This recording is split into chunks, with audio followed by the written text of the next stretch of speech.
बेटा बात करते हैं सेल वॉल की। ठीक है, क्या है सेल वॉल? पहले भी आपको बताया था कि जो प्लांट सेल्स होती हैं, प्लांट सेल्स के पास प्लाज्मा मेम्ब्रेन के बाहर की तरफ एक एक्स्ट्रा मेम्ब्रेन और अवेलेबल होती है, जिसे हम क्या कहते हैं? सेल वॉल कहते हैं। लेकिन अब ध्यान से देखेंगे कि the plant cells as well as all of bacteria, यानी cells of bacteria and fungi possess an additional layer outside the plasma membrane is called the cell wall। यानी प्लांट सेल्स के साथ साथ जो बैक्टीरियल सेल है उसके पास fungus जो होती है आपकी फंगी, उसके पास भी क्या होती है? प्लाज्मा मेम्ब्रेन के साथ साथ एक और एक्स्ट्रा मेम्ब्रेन होती है, एक और वॉल होती है, जिसे हम क्या कहते हैं? सेल वॉल कहते हैं। ठीक है, अब ये कह रहे हैं कि सेल वॉल होती कैसी है, क्या वर्क कर रही है? तो इट इज नॉन लिविंग। पहली बात कि ये एक मतलब वेस्ट प्रोडक्ट के रिलीजिंग से बनती है और ये नॉन लिविंग होती है, रिजिड यानी काफी हार्ड होती है एंड कंप्लीटली परमिएबल होती है and is secreted by the cell itself. ये सेल के द्वारा ही ये जिस चीज से बनी हुई होती है, वो जो केमिकल है जो इसे बनाता है वो सेल से ही रिलीज हो रहा होता है itself to protect its content. Cell के कंटेंट को या सेल के इंटरनल पार्ट्स को, जितना भी आपका सेल वॉल के अंदर का जो पार्ट है उसको प्रोटेक्ट करने के लिए ही सेल क्या करती है? सेल वॉल बनाती है। ठीक है, plant cell wall first observed by the Robert Hooke 1665 in a thin slice of the cork under his primitive microscope। आपको पहले ही बताया था जब हमने इस चैप्टर स्टार्ट किया था कि सेल को डिस्कवर किसने किया था, तो रॉबर्ट हुक ने माइक्रोग्राफिया नाम की बुक में पब्लिश किया था, उनकी खुद की बुक में 1665 में, कि उन्होंने एक कॉर्क स्लाइस ऑफ कॉर्क को स्टडी किया और उन्होंने देखा कि सेल्स जो होती हैं वो एक छोटे छोटे रूम्स की कंपार्टमेंट हनी कॉम की तरह वहां पे उनको दिखाई दी थी।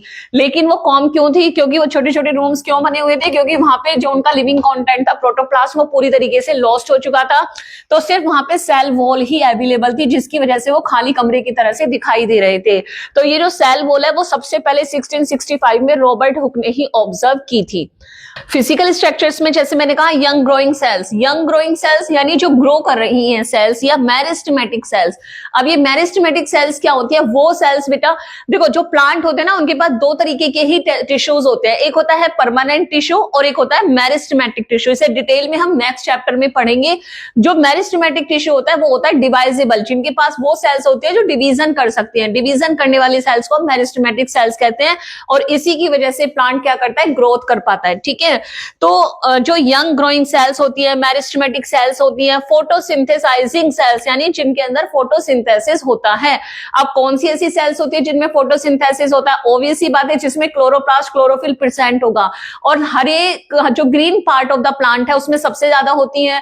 बाकी आपको पता ही है जो लीव्स है वो फोटोसिंथेसिस करते हैं, तो लीव्स में सबसे ज्यादा प्रेजेंट होती है। मेसोफिल सेल्स के अंदर क्लोरोप्लास्ट क्लोरोफिल प्रेजेंट होता है, तो मेसोफिल सेल्स भी हम इनको कह सकते हैं। And some storage cells, all pancreatic cells यानी जो पैरेन्काइमेटस जो सेल्स हैं, तो parenchymatous cells and some other plant cells possess only a primary cell wall made up of cellulose. यानी यहाँ पे जो सेल्स के नाम दिए गए हैं ये वो सेल्स हैं जिनके पास सिर्फ एक प्राइमरी सेल वॉल ही होती है, वो भी सेल्यूलोज से बनी हुई। कि क्या प्राइमरी? यस प्राइमरी, क्योंकि सेल वॉल की भी कुछ लेयर्स होती हैं, तो अभी जिनके पास सेल वॉल की बनी हुई लेयर होती है वो सिर्फ एक सिंगल लेयर है और उसी को हम प्राइमरी सेल वॉल कहते हैं। अब बात करते हैं, लेकिन the primary cell wall of adjacent cell, जो प्राइमरी सेल वॉल होती है यानी ये जो सेल वॉल है सेल्यूलोज की बनी हुई, ये आसपास की सेल्स के साथ कनेक्टेड होती है। ठीक है, किसके थ्रू? मिडिल लैमेला के थ्रू। ठीक है, however many mature plant cells जो होती है स्पेशली डेड सेल्स, ठीक है, मैच्योर प्लांट सेल्स यानी जो अब डेड हो चुकी हैं, specially dead cells of xylem, cork and sclerenchyma, ठीक है, possess an additional secondary wall.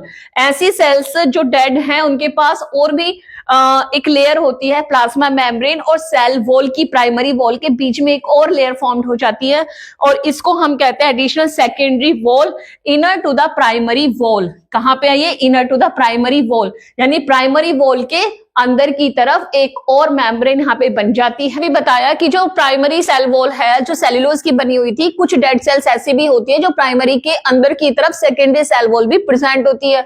अब कह रहे हैं कि इसी सेल वॉल के अंदर क्या होता है, छोटे छोटे पोर्स भी प्रेजेंट होते हैं। जो सेल वॉल्स होती है उसमें छोटे छोटे पोर्स अवेलेबल होते हैं जिनसे साइटोप्लाज्मिक स्ट्रैंड्स जो होते हैं वो निकल रहे होते हैं, यानी थ्रेड लाइक स्ट्रक्चर्स होती है स्ट्रैंड फाइबर टाइप के, वो निकलती है जिसे हम प्लाज्मोडेस्माटा कहते हैं। ठीक है, अब ये क्या करती है, ये इंटरकनेक्शंस का काम करती है, यानी सेल से सेल को कनेक्ट करने का काम करती है। तो plasmodesmata from intercellular connections that allow, ये क्या करे, फॉर्म्स करती है प्लाज्मोडेस्माटा इंटरकनेक्शंस, यानी इंटरसेल्युलर कनेक्शन, दोनों सेल्स के आसपास की सेल्स के बीच में कनेक्शन डेवलप करती है, जिसकी वजह से क्या हो जाता है, एक्सचेंज होता है ऑफ मटेरियल्स का in between adjacent living cell content. आपस के जो सेल हैं, आसपास की जो सेल्स होती है उनके बीच में प्लाज्मोडेस्माटा के थ्रू आसपास की जो सेल्स होती है वो एक दूसरे से कनेक्टेड होती है और वहीं से उनका एक्सचेंज भी चलता रहता है। केमिकल कंपोजिशन की बात करें तो अभी जैसे पहले बताया कि जो प्राइमरी सेल वॉल है, यानी जो नॉर्मल सेल्स होती है उनमें क्या होता है, जो ग्रोइंग या हमने कहा था कि मेरिस्टेमेटिक सेल्स हैं, ग्रोइंग सेल्स है, इसमें क्या हो रहा है, या फोटोसिंथेटिक सेल्स होती हैं, इनमें सिर्फ एक ही सेल वॉल होती है जिसे हम प्राइमरी सेल वॉल कहते हैं। तो chiefly composed of the insoluble fibrous polysaccharides, वो एक ऐसे इंसोल्यूबल पॉलीसैकेराइड्स की बनी हुई होती है जो जिसे हम कहते हैं क्या, cellulose, a carbohydrate present in the plant sales. ठीक है, सेल्यूलोज क्या है, एक पॉलीसैकेराइड्स है, पॉलीसैकेराइड्स यानी एग्जांपल ऑफ कार्बोहाइड्रेट्स है। तो ये जो प्राइमरी सेल वॉल होती है वो बेसिकली किसकी बनी हुई होती है, सेल्यूलोज की ही बनी हुई होती है। A cellulose molecule is a long unbranched strength and protections to the protoplast.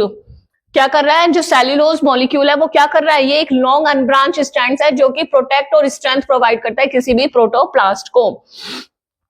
It is porous, ये जो सेल वॉल होती है इसमें छोटे छोटे पोर्स होते हैं, एंड कंसीडर्ड परमिएबल मेम्ब्रेन, जो सेल वॉल होती है वो मतलब फुली परमिएबल होती है, उसके मतलब जो मेम्ब्रेन सेल वॉल है इससे एक्सचेंज हो सकता है किसी भी मॉलिक्यूल्स का। ठीक है, तो ये फुली कैसी होती है, परमिएबल होती है। ठीक है, तो सेल वॉल के अंदर क्या है, छोटे छोटे पोर्स हैं जिसकी वजह से एक्सचेंज हो सकते हैं मॉलिक्यूल्स। अब बात करते हैं सेकेंडरी वॉल की, तो ये क्या करते हैं, ये डिपॉजिट कर लेती है on the inner face of the primary wall, यानी जो सेकेंडरी वॉल है वो कहां डिपॉजिट हुई है, प्राइमरी वॉल के अंदर की तरफ हुई है, in between the plasma membrane and the primary wall. और ये बेसिकली जो कंपोज होती है वो लिग्निन और सबेरिन सब्सटेंस से मिलकर बनी हुई होती है। देखो जो सेल्यूलोज है, सेल्यूलोज की बनी हुई है तो वो प्राइमरी है, लेकिन अगर उसमें लिग्निन और सबेरिन मिल रहा है तो इट्स मीन क्या है कि वो सेकेंडरी वॉल उसके अंदर फॉर्म्ड हो चुकी है। Due to the presence of lignin and suberin the secondary cell wall becomes impermeable, क्योंकि ये बहुत हार्ड डेड सब्सटेंसेस होते हैं, तो इसकी वजह से क्या होता है कि प्राइमरी सेल की जो परमिएबिलिटी होती है, सेकेंडरी वॉल की जो परमिएबिलिटी होती है वो क्या होती है, बिल्कुल खत्म हो जाती है, वो इम्परमिएबल हो जाती है of the substances and the cell become dead, और जिसकी वजह से सेल जो होती है वो डेड हो जाती है। बेटे इस तरह से आपने देखा कि जो सेल्स होती है, प्लांट सेल्स, उसके पास होती है सेल वॉल। अगर सेल वॉल सिर्फ सेल्यूलोज की बनी हुई है, इट्स मीन कि वो क्या है, वो एक प्राइमरी सेल वॉल है। लेकिन जब उसमें कुछ ऐसे कंपाउंड्स रिलीज होते हैं जैसे लिग्निन टाइप के, तो वो क्या करती है, लिग्निन और सबेरिन, ये दो ऐसे केमिकल्स होते हैं जो प्राइमरी सेल वॉल के अंदर की तरफ रिलीज होते हैं और एक सेकेंडरी सेल वॉल को फॉर्म करते हैं।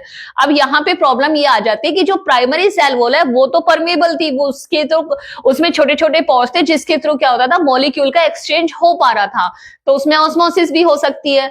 बट जो आपकी सेकेंडरी सेल वॉल है वो क्या होती है, वो परमेबिलिटी को लॉस कर देती है, मतलब उस सेकेंडरी सेल वॉल के फॉर्मेशन के बाद उसमें कोई भी एक्सचेंज ऑफ मॉलिक्यूल्स नहीं हो सकता। तो यहाँ पे उसी चीज को हम देख रहे हैं कि जो प्लांट सेल्स हैं, जो प्लांट सेल लिविंग है, when it has only primary cell wall, यानी कोई भी प्लांट सेल सिर्फ तब तक लिविंग है जब तक उसके पास सिर्फ प्राइमरी सेल वॉल होती है।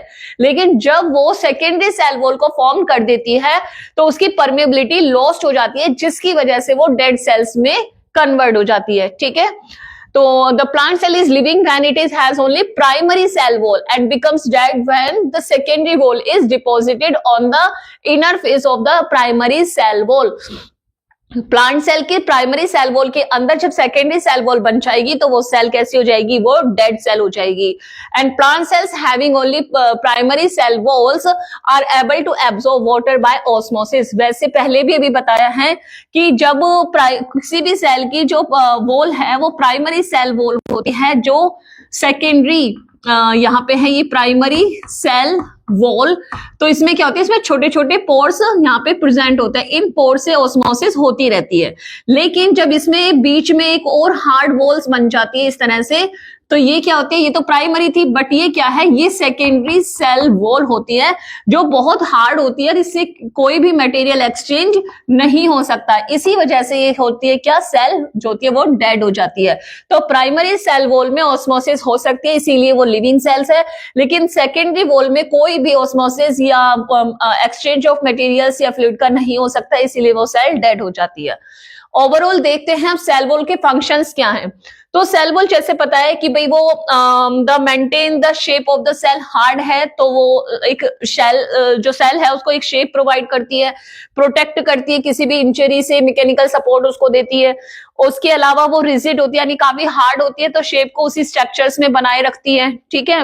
और ये सेल वॉल रिजिड होने की वजह से ही हम देखते हैं कि जो प्लांट्स होते हैं, लीव्स है, स्टेम्स है, ब्रांचेस है, वो हमेशा कैसी होती है, इरेक्ट और एक्सपोज रहती हैं।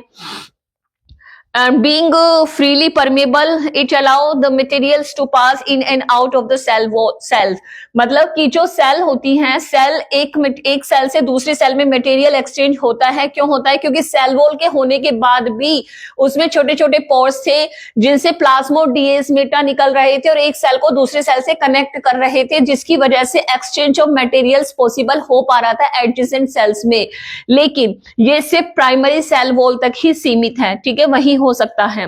जो प्लाज्मोडिएस्मेटा फॉर्म होते हैं वो क्या करते हैं, वो आसपास की सेल्स को कनेक्ट करते हैं, यानी इंटरसेल्युलर कनेक्शंस फॉर्म करते हैं, जिसकी वजह से exchange of materials between adjacent sales यहाँ पे पॉसिबल हो पाता है कि एक सेल के लिविंग कंटेंट को दूसरे सेल के लिविंग कंटेंट्स का क्या होता है, एक्सचेंज यहाँ पे चलता रहता है और ये सेल जो होती है वो एक लिविंग स्टेट में बनी रहती है।